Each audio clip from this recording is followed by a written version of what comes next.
আসসালামু আলাইকুম। ঈদ মোবারক। কেমন আছেন সবাই?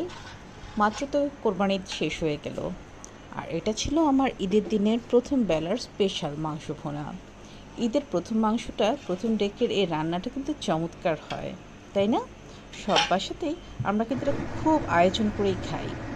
আর সেই সাথে করেছিলাম সাদা মাংস ভুনা।